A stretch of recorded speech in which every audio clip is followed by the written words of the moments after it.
கள்ளக்குறிச்சியில் நடந்த இன்சிடென்ட் பற்றி நேத்தியே ஒரு கண்டென்ட் பேசிட்டோம்.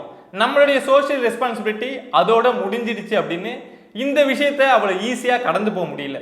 ஏன்னா இதுக்கு பின்னாடி அவ்வளோ பெரிய ஒரு கிரைம் இருக்கு. நாம ஸ்க்ரீனில் பார்க்கறது இத்தனை பேர் இறந்து போயிட்டாங்க, இத்தனை பேர் ஹாஸ்பிட்டலில் அட்மிட் ஆகியிருக்காங்க, யாரெல்லாம் கள்ளச்சாராயம் விற்றாங்களோ, யாரெல்லாம் அந்த மெத்தனால எடுத்துட்டு வந்தாங்களோ அவங்களெல்லாம் கைது பண்ணிட்டோம் அப்படிங்கிற விஷயத்த பார்க்குறோம். நல்ல விஷயம். ஆனால் இவ்வளோ பெரிய ஒரு சம்பவம் நடக்குது அப்படின்னா அது எப்படி நடந்தது, யாரோடைய கவனக்குறைவால நடந்தது, காவல்துறைக்கே தெரியாம நடந்துச்சா அப்படிங்கிற கேள்வி எல்லாருக்குமே வரும். ஆனா இப்ப வரக்கூடிய செய்திகள் எல்லாமே இந்த சம்பவங்கள் எல்லாம் காவல்துறைக்கு தெரிஞ்சே நடந்திருக்கு, காவல்துறைக்கு தடுப்பதற்கு நிறைய வாய்ப்பு இருந்தும் தவற விட்டுட்டாங்க அப்படிங்கிற விஷயத்த உறுதி செஞ்சிருக்கு. இதுவரைக்கும் எல்லாருக்கும் இதற்கும் காவல்துறைக்கும் சம்பந்தம் இருக்குமா அப்படிங்கிற கேள்வி இருந்தது.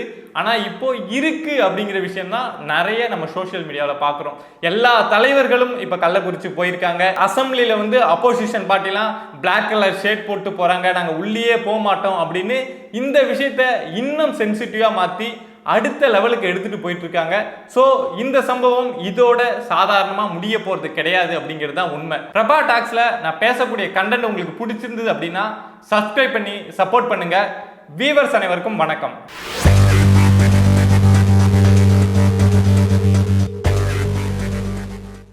இந்த சம்பவத்தை இவ்வளவு டீட்டெயில்டா நம்ம ஏன் எடுத்து திரும்ப பேசுறோம் அப்படின்னா, இதை மாதிரி ஒரு சம்பவம் ஏதோ ஒரு வீட்டில் ஏதோ ஒரு ஊரில் நடந்துடுச்சு அப்படின்னு நம்மளால ரொம்ப ஈஸியாக கடந்து போக முடியல. ஏன்னா எல்லாருக்குமே ஒரு பக்கத்து வீட்டில் நடந்த மாதிரி, பக்கத்து ஊரில் நடந்த மாதிரி எல்லாருக்குமே ஒரு கனத்த மனசு இருக்கு இந்த விஷயத்தில். ஏன்னா அவ்வளவு மோசமான ஒரு சம்பவமாக இது தமிழ்நாட்டிலே மாறி இருக்கு. அப்படிங்கிறப்போ இதில் என்ன நடந்திருக்கு அப்படின்னு தெரிஞ்சிக்க வேண்டியது அப்படிங்கிறது எல்லாருக்குமே முக்கியம்.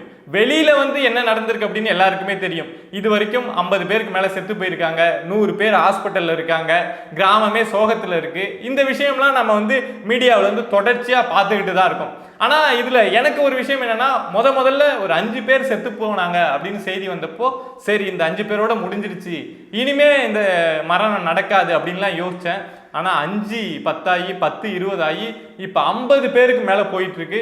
இன்னும் ஒரு 30 பேர் ட்ரீட்மெண்ட்ல இருக்க 30 பேர் ரொம்ப டேஞ்சரஸ் ஜோன்ல இருக்காங்க அப்படின்லாம் செய்தி வருது. ஸோ இவ்வளவு பெரிய ஒரு இஷ்யூ ஆயிருக்கு. இது அசம்பிளி வரைக்கும் போயிட்டு நேஷனல்ல பேசுற அளவுக்கு, நேஷனல் மீடியா பேசுற அளவுக்கு இந்த இஷ்யூ அப்படிங்கிறது இப்போ இந்தியாவிலேயே ஒரு பெரிய முக்கியமான விஷயமா மாறி இருக்கு. அப்படிங்கிறப்போ இந்த சம்பவத்தை பத்தி உள்ள என்ன நடந்திருக்கு, இந்த சம்பவம் நடக்குது, இவ்வளவு பெரிய குற்றம் நடக்குது, கிரைம் நடந்திருக்கு அப்படின்னா என்ன காரணம் அப்படின்னு தேடி போனோம் அப்படின்னா ஒரு விஷயம் தெரிய வருது. அதாவது கள்ளக்குறிச்சி பள்ளி மாணவி ஸ்ரீமதி மரண வழக்கு அப்படிங்கிறது எல்லாருக்குமே தெரிஞ்சிருக்கும். அது ஒரு பெரிய இப்போ எப்படி இந்த கள்ளசாராய விஷயம் இருக்கோ அதே மாதிரி தமிழ்நாடு முழுக்க ஒரு பேசு பொருளா இருந்த விஷயம். அப்போ அந்த சம்பவம் முடிஞ்சதுக்கு அப்புறம் அங்க ஒரு புது எஸ்பி வராங்க, மோகன்ராஜ் அப்படிங்கிறவங்க. அப்போதைக்கு டிஜிபியா இருந்த சைலேந்திர பாபு இவங்க இங்க இருந்தா நல்லா இருக்கும், ஒரு நெருக்கடியான சூழல், டிஸ்ட்ரிக்டே ஒரு பெரிய கலவரம் நடந்து இப்பதான் அமைதியா இருக்கு அப்படிங்கிற சூழல்ல ஒரு நேர்மையான தைரியமான எஸ்பி இங்க வந்தா அந்த டிஸ்ட்ரிக்ட் நல்லா இருக்கும் அப்படின்னு சொல்லிட்டு மோகன்ராஜை அங்க எஸ்பி ஆக்குறாங்க. ஆனா அங்க வந்ததுக்கு அப்புறம் தான் தெரியுது இது கள்ளக்குறிச்சி மாவட்டம் அப்படிங்கிறது கள்ளச்சாராயத்துக்கு ரொம்பவே பேர் போன ஒரு மாவட்டம் அப்படின்னு. எங்க பார்த்தாலும் கள்ளச்சாராயம், அதாவது ஒரு இடம் 2 இடம் இல்லை, டிஸ்ட்ரிக்ட் ஃபுல்லா 100 இடத்துக்கு மேல கள்ளச்சாராயம் காய்ச்சப்பட்டு இருந்திருக்கு. ஸோ அவரு இதுவரைக்கும் நேர்மையா இருந்து ஒரு தைரியமா இருந்த எஸ்பி அப்படிங்கிறதுனால எல்லாரு மீதும் நடவடிக்கை எடுக்கிறாரு. கிட்டத்தட்ட ஒரு 100 இடத்துல இருந்த கள்ளச்சாராயம் காய்ச்சப்படக்கூடிய இடத்துக்குலாம் போயிட்டு அதெல்லாம் அழிச்சு உடைச்சிட்டு இதுல யாரெல்லாம் சம்பந்தப்பட்டாங்களோ, யாரெல்லாம் இந்த பொருள்லாம் வாங்கி தராங்களோ எல்லாரையும் கைது பண்ணியிருக்காரு. பல பேர் மீது குண்டர் சட்டம்லாம் போட்டிருக்காரு. அப்படிங்கிறப்போ அங்க இருக்கிறவங்களுக்கு எல்லாருமே மோகன்ராஜ் அப்படின்னா ஒரு பயம் இருந்திருக்கு. அந்த நேரத்துல தான் இந்த விஷயம் பொலிட்டிக்கலா டேன் ஆகி மோகன்ராஜுக்கு ஒரு ப்ரெஷர் வர ஆரம்பிக்குது. அதாவது இந்த கள்ளச்சாராய சம்பவம் இது தொடர்பான விஷயத்துல நீங்க அமைதியா இருங்க அப்படின்னு மேலிடத்திலேருந்து அவருக்கு ஒரு அழுத்தம். இவ்வளவு நாள் தைரியமா ரொம்ப நேர்மையா இருந்தவருக்கு இதை மாதிரி ஒரு அழுத்தம் வந்ததும் அவர் டிபார்ட்மெண்ட்டுக்கே ஒரு கடிதம் போடுறாரு. இதை மாதிரி கள்ளச்சாராயம் அப்படிங்கிறது கள்ளக்குறிச்சி டிஸ்ட்ரிக்ட்ல ரொம்ப அதிகமா இருக்கு, இது கண்டினியூ ஆகிட்டே இருந்தா நிறைய உயிரிழப்பு நாளைக்கு வரும் அப்படின்னு சொல்லி டிபார்ட்மெண்ட்டுக்கே லெட்டர் போட்டும் அங்கிருந்து எந்த பதிலும் வரல. அப்படிங்கிறப்போ டிபார்ட்மெண்ட்ல இருந்து எந்த சப்போர்ட்டும் இல்லை, இங்க இருந்து அரசியல்வாதிகள் அழுத்தம் கொடுக்குறாங்க அமைதியா இருக்க சொல்லி. அப்படிங்கிற சூழல்ல மோகன்ராஜ் ஒரு முடிவு எடுக்கிறாரு, நமக்கு இது செட் ஆகி வராது, இன்னும் 8 மாசம் தான் இருக்கு நம்மளோட ரிட்டையர்மெண்ட்டுக்கு, ஆனா நமக்கு இவ்வளவு பெரிய ஒரு நெருக்கடி, நாளைக்கே ஒரு 5 பேர் 10 பேர் இறந்து போயிட்டாங்க அப்படின்னா அது இவ்வளவு நாள் நம்ம பயணிச்சு வந்த நம்ம பணிக்கே வந்து ஒரு கேவலம் மோசம் அப்படின்ட்டு விஆர்எஸ் வாங்கிட்டு, அதாவது ஒரு நேர்மையான அதிகாரி, தைரியமான அதிகாரி, ஒரு 100 இடத்த கலாச்சாரம் காய்ச்சப்பட்ட இடத்த போய் அடிச்சு நொறுக்கி பல பேர் மீது குண்டாஸ் போட்ட அவரு நமக்கு இந்த பணி இந்த டிஸ்ட்ரிக்ட்ல செட் ஆகி வராது அப்படின்னு ஒரு 8 மாசத்துக்கு முன்னாடி, ரிட்டையர்மெண்ட்டுக்கு 8 மாசத்துக்கு முன்னாடி எனக்கு இந்த பணியே வேணாம் அப்படின்னு சொல்லிட்டு விஆர்எஸ் வாங்கிட்டு போறாரு.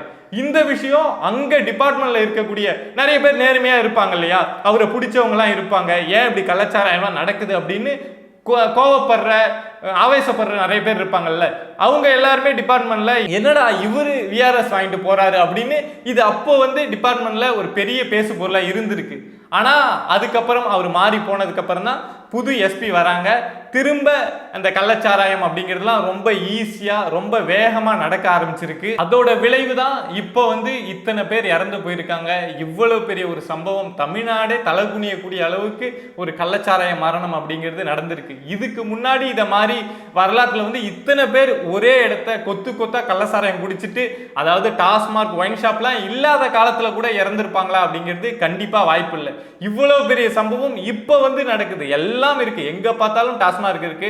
ஆனா அதை தாண்டி இந்த கள்ளச்சாராய மரணம் அப்படிங்கிறது தமிழ்நாட்டுக்கே ஒரு பெரிய தலைகுனிவை தரக்கூடிய ஒரு சம்பவமா மாறி இருக்கு. இந்த முன்னாள் எஸ்பி மோகன்ராஜ் விஷயம் வெளியில வர ஆரம்பிச்சதுக்கு அப்புறம் இதுவரைக்கும் வந்து காவல்துறைக்கு இதுக்கு தெரிஞ்சுதா தெரியாம நடந்ததா அப்படின்னு பேசிட்டு இருந்தவங்க இது எல்லாமே அங்க வந்து ஒரு சிஸ்டமா தெரிஞ்சு அட்ஜஸ்ட்மெண்ட்ல நான் அமைதியா இருக்கேன், நீ அமைதியா இரு, அந்த அரசியல்வாதி சொல்றாரு, இந்த அரசியல்வாதி சொல்றாருன்னு எல்லாமே இது வரைக்கும் அமைதியா போயிருக்கு அப்படிங்கிற விஷயம் எல்லாருக்குமே தெரிய வந்திருக்கு. இந்த விஷயத்த இதுவரைக்கும் இருந்த விஷயம் மாதிரி இல்லாம எல்லா அப்போசிஷன் பார்ட்டி கூட கூட்டணியில பயணிக்கக்கூடிய கட்சிகள் எல்லாமே இந்த விஷயத்தை கையில் எடுத்து ரொம்ப சென்சிட்டிவான ஒரு மேட்டரா மாத்திருக்காங்க.